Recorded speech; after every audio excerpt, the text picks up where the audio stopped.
മോശം പറഞ്ഞോ? ഞാനൊന്നും ആരെ അപമാനിച്ചിട്ടൊന്നുമില്ല. പക്ഷെ എനിക്ക് ബുദ്ധിമുട്ടാണ്, ഇന്റർവ്യൂ ചെയ്യാനായിട്ട് ബുദ്ധിമുട്ടാണ്. വളരെ മോശം.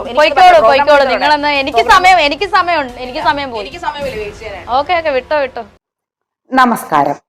രേണുസുധിയുടെ ഒരുപാട് ഇന്റർവ്യൂ ഞാൻ കണ്ടിട്ടുണ്ട്. പക്ഷേ എനിക്ക് ഏറ്റവും ഇഷ്ടപ്പെട്ട ഇന്റർവ്യൂ ആണ് ഞാൻ ഇപ്പോൾ നിങ്ങൾക്ക് കാണിച്ചു തന്നത്.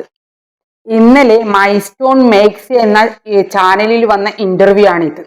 ഈ ഹോട്ട് സീറ്റ് എന്ന ഇന്റർവ്യൂ എന്ന് പറയുമ്പോൾ തന്നെ എല്ലാവർക്കും മനസ്സിലാക്കാം, നമുക്ക് ദേഷ്യം വരുന്ന ചോദ്യങ്ങളായിരിക്കും അവർ നമ്മളോട് ചോദിക്കുന്നത്. അവർ നമ്മളെ നെഗറ്റീവായി ചിത്രീകരിക്കുകയും ചെയ്യും. നമ്മളോട് ഉത്തരം മുട്ടിക്കുന്ന ക്വസ്റ്റ്യൻസ് ആയിരിക്കും അവർ നമ്മളോട് ചോദിക്കുന്നത്. രേണുവിന്റെ സ്ഥാനത്ത് വേറെ ആരെങ്കിലും ആണെങ്കിൽ അപ്പാട് അവിടെ നിന്ന് എണീച്ചു പോകും. രേണു പതറിയിട്ടില്ല. അവിടെ നിന്ന് പൊരുതി ഈ ആങ്കർ ചോദിക്കുന്നത് ഇനി കാട്ടക നിന്ന് ആൻസർ അങ്ങ് പറഞ്ഞു കൊടുത്തു. എനിക്ക് ഏറ്റവും ഇഷ്ടപ്പെടാത്ത ഒരു ക്വസ്റ്റ്യൻസ് ആണ് ഈ ആങ്കർ ചോദിച്ചത്. ഞാൻ അതിപ്പോ നിങ്ങൾക്ക് കാണിച്ചു തരാം. സൂചിച്ചാണ്ട് എന്തിനാ അപമാനിക്കുന്നത്? മരിച്ചുപോയ സൂചിച്ചാണ്ട് എന്തിനാ? സൂചിച്ചാണ്ട് ജീവിച്ചിട്ടുണ്ടായിരുന്നെങ്കിൽ നാട് വിട്ട് തങ്ങൾ ഡൈവോഴ്സ് ചെയ്ത് കളയത്തില്ലായിരുന്നു. ഒരിക്കലും ഇല്ല. സൂചിച്ചാണ്ട് എനിക്കറിയാം. വഴക്ക് പിടിക്കുമ്പോ ഞാൻ അപ്പൊ ഡിവോഴ്സ് ആകുന്ന തന്നെ സൂചിച്ചാണ്ട് പൊട്ടി കരഞ്ഞിട്ടുണ്ട് എന്റെ മുന്നിൽ. ആ സൂചിച്ചാണ്ട് എനിക്കറിയാം. പിന്നെ എങ്ങനെ സൂചിച്ചാണ്ട് ഡിവോഴ്സ് എന്തായാലും തുറന്നു പറയത്തില്ല. ഇതൊക്കെ താങ്കൾ പറയുന്നതല്ലേ? അതിപ്പോ സൂചിച്ചാണ്ട് മരിച്ചു പോയില്ല. സൂചിച്ചാണ്ട് കൊണ്ടുവരാൻ പറ്റത്തില്ലല്ലോ. അപ്പൊ ഞാൻ പറയാം, എന്തും പറയാതല്ലേ എനിക്കറിയാം. അദ്ദേഹത്തിന്റെ ഭാര്യ അവകാശപ്പെട്ടു. കണ്ടില്ലേ? ഇത്ര തരം താഴ്ന്ന ക്വസ്റ്റ്യൻസ് ആണ് ഈ ആങ്കർ രേണുവിനോട് ചോദിക്കുന്നത്. പക്ഷേ രേണു കാട്ടാക്ക് നിന്ന് അടിപൊളിയായി അവതാരിക ചോദിക്കുന്നതിന് കണക്കായിട്ട് കാട്ടാക്ക് മറുപടി പറഞ്ഞിട്ടില്ല മക്കളെ. അതാണ് സൂപ്പർ. ഏതൊരാളിങ്ങനെ നിൽക്കും. ഇങ്ങനെ കണ്ടില്ലേ? സുധിച്ചേട്ടന് മരിച്ചപ്പോൾ നിങ്ങൾ കരഞ്ഞിനോ, ക്യാമറന്റെ മുന്നിൽ നോക്കിനോ എന്നുള്ള ക്വസ്റ്റ്യൻസുകളാണ് ചോദിക്കുന്നത്. അത് പിന്നെ നിങ്ങൾക്ക് ജാടയാണോ, പിന്നെ നിങ്ങൾക്ക് അഹങ്കാരമല്ലേ?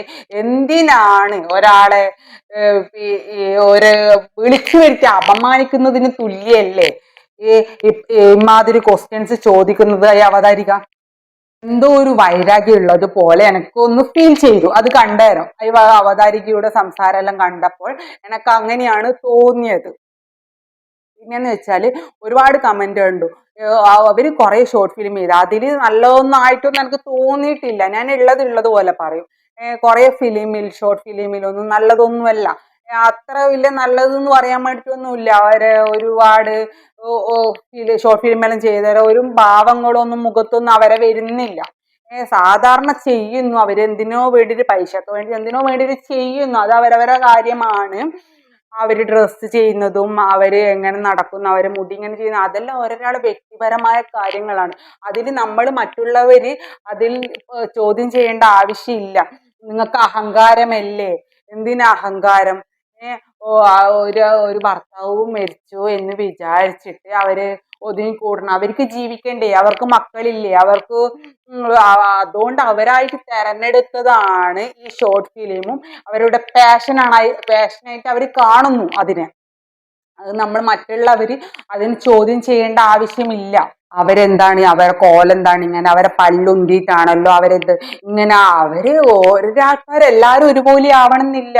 അവര് കറുത്തു, ഇവര് വെളുത്തു, അവരെ പല്ലുന്തിയിട്ടാണ്. എല്ലാരും ഒരു മനുഷ്യന്മാരെല്ലാരും ഒരുപോലെ ആവണമെന്നില്ലല്ലോ. അത് നമ്മൾ മറ്റുള്ളവരെ കുറ്റപ്പെടുത്താൻ പാടില്ല. എനിക്ക് തോന്നുന്നു എല്ലാരും ഈ രേണുസുധിയോട് ചേർന്ന് നടക്കുന്നതെല്ലാം നെഗറ്റീവ് കമന്റ്, നെഗറ്റീവ് അതിലുണ്ടോന്ന് അറിയാൻ വേണ്ടിയിട്ട് രേണുവിനോട് സംസാരിക്കുന്നതും കൂട്ടുകൂടുന്നതുമാണെന്ന് എനിക്ക് പലപ്പോഴും തോന്നിയിട്ടുണ്ട്. ചോദ്യം ചോദിക്കുമ്പോൾ ആർക്കാണ് വിഷമങ്ങൾ ഇല്ലാണ്ടിരിക്കുക? അത് നമ്മൾ വിളിച്ചു വരുത്തിയിട്ട് അപമാനിക്കുന്നതിന് തുല്യമാണ്. അവര് നമ്മളെ ഒരു ദിവസം മുന്നേ വിളിക്കുന്നതാണ് ഇന്റർവ്യൂവിൽ വരാൻ വേണ്ടിയിട്ട്. എന്നിട്ട് വരുന്നതാണ്, അല്ലാണ്ട് വലിഞ്ഞു കയറി വരുന്നതല്ല. അപ്പോ എനിക്ക് ഈ ഇന്റർവ്യൂ എനിക്ക് വളരെയധികം ഇഷ്ടപ്പെട്ടു. അപ്പൊ ഈ ഇന്റർവ്യൂ ആരെങ്കിലും കാണാത്ത ആൾക്കാരുണ്ടെങ്കിൽ ഒന്ന് പോയി കാണണം. രേണുവിന് സപ്പോർട്ട് ചെയ്യുന്ന സൂപ്പർ ഇന്റർവ്യൂ ആണ്. ഞാൻ ഫുള്ളും കണ്ടിട്ടുണ്ടായിരുന്നു. എനിക്ക് വളരെ ഇഷ്ടപ്പെട്ടു രേണുവിന്റെ ഈ കട്ടക്കുള്ള ആ മറുപടി ഉണ്ടല്ലോ, എനിക്ക് അതാണ് ഏറ്റവും വളരെ ഇഷ്ടമായത്. ഇനിയും കാണാൻ ആരെങ്കിലും ഉണ്ടെങ്കിൽ അവരൊന്ന് കാണേണ്ടതാണ്. സൂപ്പർ ഇന്റർവ്യൂ ആണ്. എനിക്ക് കുറെ ഇന്റർവ്യൂസ് ഞാൻ കണ്ടിട്ടുണ്ട്, പക്ഷെ എനിക്ക് ഇതെന്താണെന്നറിയില്ല, വളരെയധികം ഇഷ്ടപ്പെട്ടു ഈ ഇന്റർവ്യൂ.